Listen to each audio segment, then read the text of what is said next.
Bonjour, je m'appelle Paul Seffer et voici Lucas Tripot. Nous sommes tous les deux en I2 à Alésia Amiens. Aujourd'hui, nous tentons de découvrir notre projet de fin d'année. Et je sais ce que tu demandes, mais c'est quoi leur projet? Et ben ça, c'est ce que tu vas découvrir maintenant. On y va? Le projet de fin d'année consiste en gros. Mais ce n'est pas tout, il faut aussi programmer pour qu'il fasse le tour d'un labyrinthe. Et oui, faire le tour de ce labyrinthe parce que même pas de sortie. Bon, passons au sommaire si tu veux bien. Lucas? Il y a 3 parties. La première, le montage. Non. Le montage.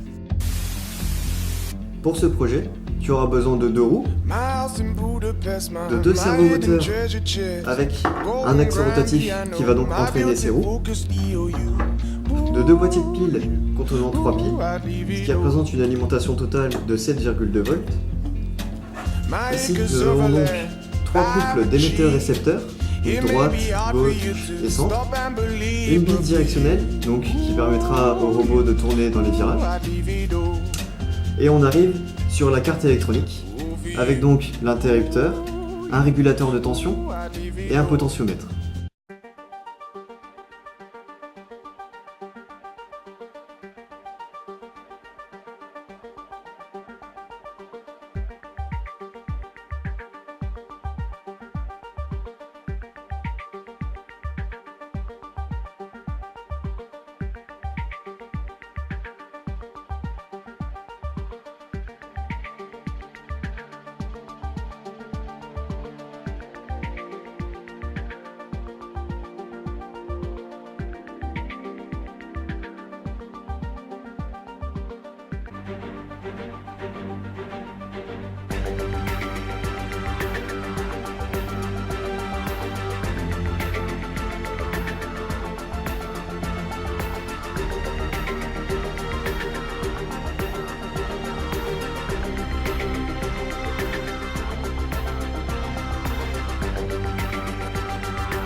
Ah!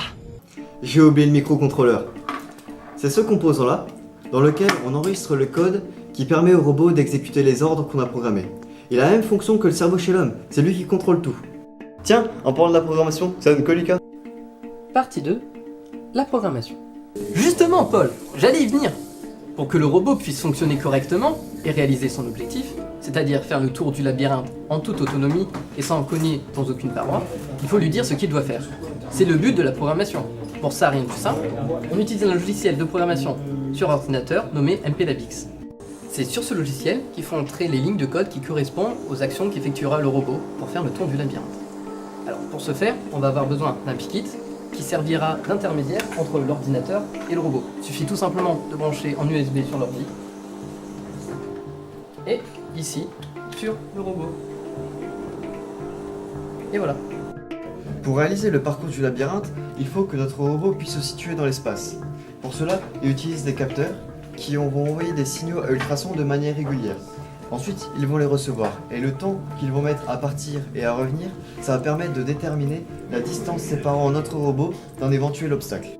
Il suffit alors de déterminer une valeur à partir de laquelle notre robot va se considérer comme trop près d'un obstacle et donc il va soit rectifier sa trajectoire, soit tourner en cas d'un obstacle frontal. Mais pas n'importe comment, il va d'abord vérifier les autres côtés afin d'être sûr qu'il n'y ait pas d'autres obstacles. C'est pourquoi il nous faut 3 capteurs, un à droite, un à gauche et un frontal. Une fois que la voie est libre, le robot peut tourner et continuer à avancer jusqu'au prochain obstacle et ainsi de suite. À présent, passons à l'interprétation du code en lui-même. Je ne décrirai que les modules principaux du programme permettant au robot de faire le tour du labyrinthe. Ce premier module permet de relier les moteurs au microcontrôleur. Le moteur gauche, noté PW1, est relié à la patte B10 du microcontrôleur, et le moteur droit, nommé PW2, est relié à la patte B11. En écrivant cette partie, nous informons le microcontrôleur que les émetteurs-récepteurs se trouvent sur ces différentes pattes. Pour l'écho 1 et trigger 1 caractérisant le capteur avant, ce sera les pattes A1 et A0. Pour les capteurs droits, ce seront les pattes A3 et B5. Et enfin, pour le capteur gauche, ce seront les pattes B3 et B4. Mais comment faire avancer le robot? Reculer, tourner à gauche, à droite? Eh bien, tout simplement en utilisant des voids. Ce sont des modules dans lesquels nous allons rentrer des codes. Ici, pour faire reculer le robot, il suffit d'initier les moteurs, donc PW1 et PW2, et de leur donner des valeurs. Ces valeurs sont différentes selon les moteurs. Par exemple, pour reculer, PW1 devra être à 250 et PW2 à 100. Maintenant, comment faire pour aller à droite? Il suffit de bloquer la roue droite et de faire avancer la roue gauche. Ainsi, nous mettons la valeur 100 pour faire avancer la roue gauche et la valeur 1500 qui est la valeur d'arrêt de la roue droite. Pour faire avancer le robot tout droit, il suffit juste de faire l'inverse de la marche arrière, c'est-à-dire mettre le moteur 1 à 100 pour le faire avancer et le moteur 2 à 250 pour le faire avancer également.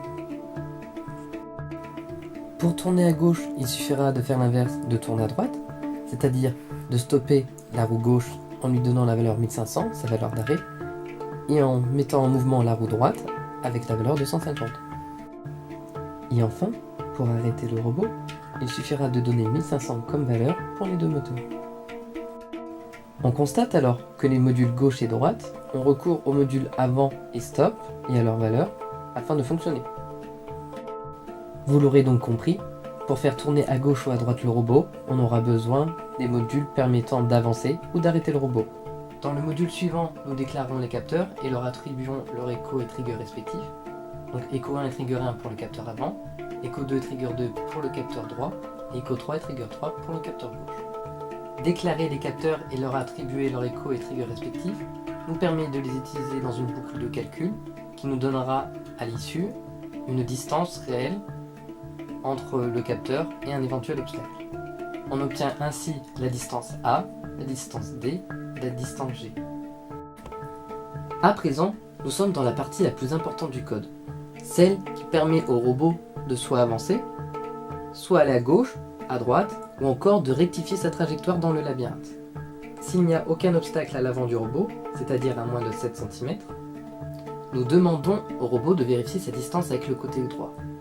Si celle-ci est inférieure à 2 cm, nous allons lui dire de se rapprocher de la gauche. Et inversement, si la distance du côté gauche est inférieure à 1 cm, nous allons lui dire de se rapprocher du côté droit. Sinon, s'il n'est ni trop à gauche ni trop à droite, nous lui disons tout simplement d'avancer. Maintenant, si la distance à l'avant est inférieure à 7 cm, c'est-à-dire s'il y a un obstacle à l'avant, le robot ne peut plus continuer à avancer. Il est donc obligé de tourner, soit à gauche, soit à droite. Pour savoir de quel côté il peut aller, Ici, nous demandons au robot de comparer les distances entre la gauche et la droite. Si la distance entre le robot et la gauche est inférieure à la distance entre le robot et la droite, c'est qu'il y a un mur à gauche, et donc le robot ne pourra pas tourner à gauche. Nous lui ordonnons donc de tourner à droite. Et en revanche, si ce n'est pas le cas, ça veut dire que la voie de gauche est libre, donc nous irons à gauche. Partie 3. Les problèmes. Quand tu t'attaques à ce genre de projet, il y a toujours un moment où tout va de travers et tu commences à enchaîner les galères. Mais pourquoi, Paul? Et je suis ravi que tu me le demandes, c'est la guerre pour 3 à raison. Numéro 1, le matériel. Pour monter ton robot et faire tenir les pièces, tu as d'abord besoin de visser les différentes parties. Tu as déjà essayé de visser quelque chose en labo élec? Faut d'abord trouver un tournevis.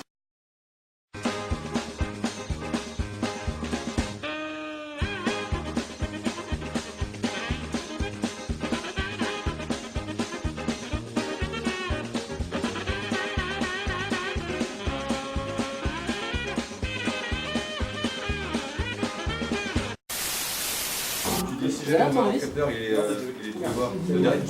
Désolé, vous avez un tournevis? Non, désolé. Vous pouvez tâter votre tournevis, s'il vous plaît? On a encore besoin. C'est vrai?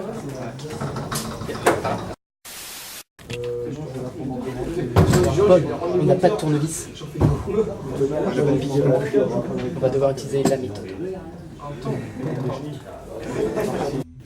Numéro 2, le vol.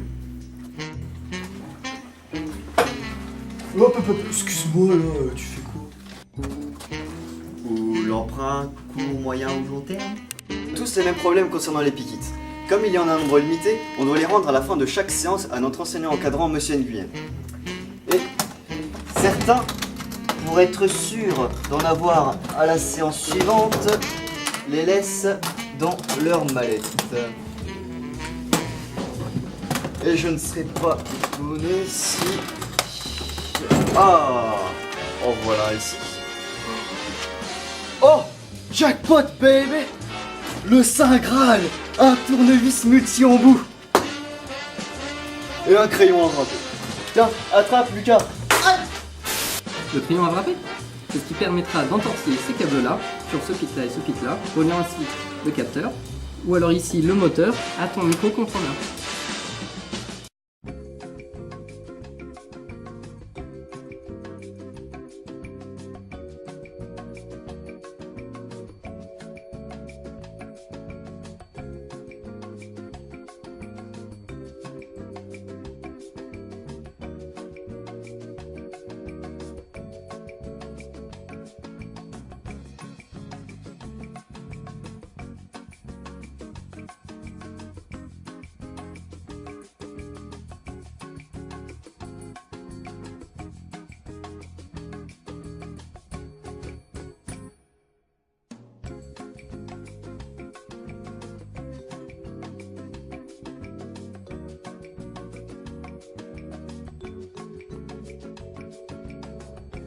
Pas toujours facile de garder son calme et d'être sérieux lorsqu'on tourne une vidéo.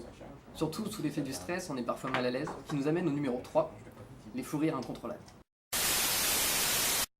J'ai tendance à bloquer, j'ai tendance à bloquer, j'ai tendance à bloquer. Bonjour, je m'appelle Paul J'ai Sosa. tendance à bloquer, j'ai tendance à bloquer, j'ai tendance à bloquer, j'ai tendance à bloquer, j'ai tendance à... Arrête ça! Justement Paul, j'allais y venir. Attention, danger, déchiré, t'as plus la notion du danger.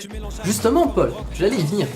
Pour que le robot puisse fonctionner correctement et réaliser son objectif, c'est-à-dire faire le tour du labyrinthe tout seul, en toute autonomie, Oh dégueulasse! Oh merde! C'est MRT!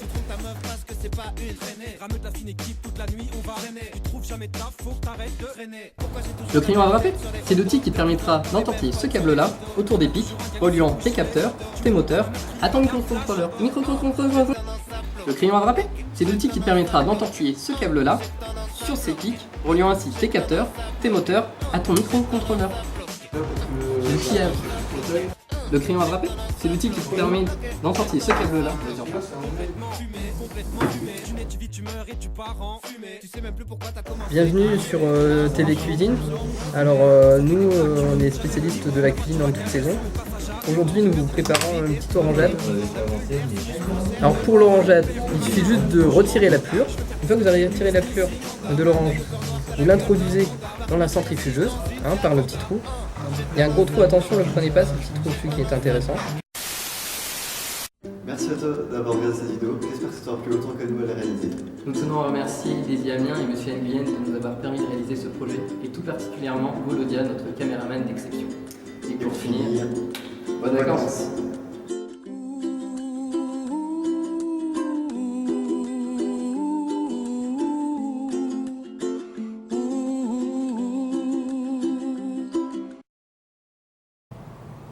Elle finit à quelle heure la séance? 12h30, non? Putain, j'ai trop la dalle. Elle ouvre à quelle heure la cantine? Bah, midi, je crois. On va manger? Allez. Allez.